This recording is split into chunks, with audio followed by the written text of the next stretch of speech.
This will shock some people. The Genesis stories are true. This will shock most everyone else. The Genesis stories are out of order. The Adam and Eve story and the Postlude by Chan Thomas are fascinating reads regarding early confirmations of the cataclysmic history of the Earth. They lay out the idea that Genesis has recorded, and the Earth's geology has preserved, the last three major cataclysms 6,000, 12,000, and 18,000 years ago. Let's look at the micronova and a new concept called star water. In a major solar event like a solar flare or a micronova, the sun blows a massive wave of particles into the solar system, consisting in large part of a molecule known as dihydrogen, or two atoms of hydrogen bonded together. These are the H2 of H2O. In this massive solar electric storm event, these H2 reach the Earth, and in an electrochemical event in the upper atmosphere, fuse with the Earth's oxygen and produce water. This is the cause of the cataclysmic flood as told in the Noah epic.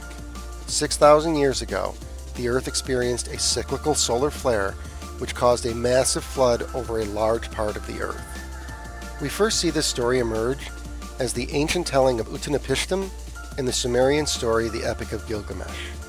The origin of the flood story, and there is little disagreement among scholars, predates Genesis and was likely acquired by the Hebrews while in captivity as they worked to hobble together the works that had been lost and destroyed by their capture and enslavement in Babylonia. In context, man was already upon the earth in numbers, and there was a flood which wiped out the existing people. However, we need to consider that humankind was not alone on this planet when the flood came. Let's look at Genesis chapter 6, verses 1 through 4. So when men began to multiply upon the earth, and there were daughters born unto them, then the sons of God saw the daughters of men, that they were fair, and they took them wives of all that they liked.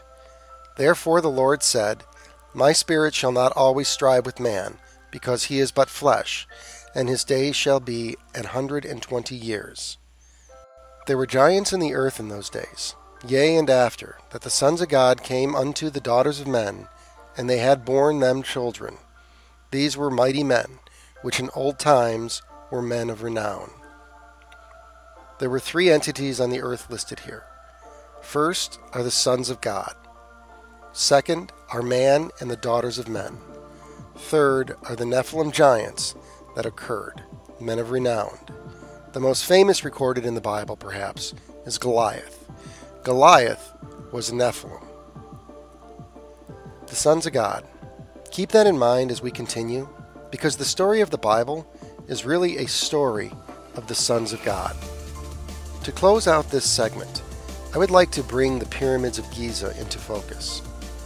Chan Thomas lays out as a primary argument that what happens to the Earth in these solar events is that the Earth's crust displaces and rotates, causing a realignment of the crust.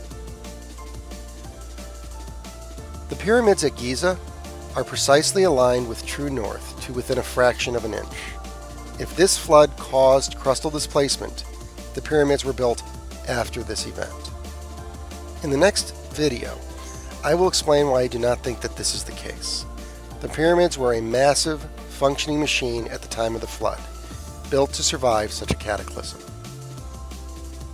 Like, share, subscribe, and most importantly, leave me your thoughts down in the comments. Peace.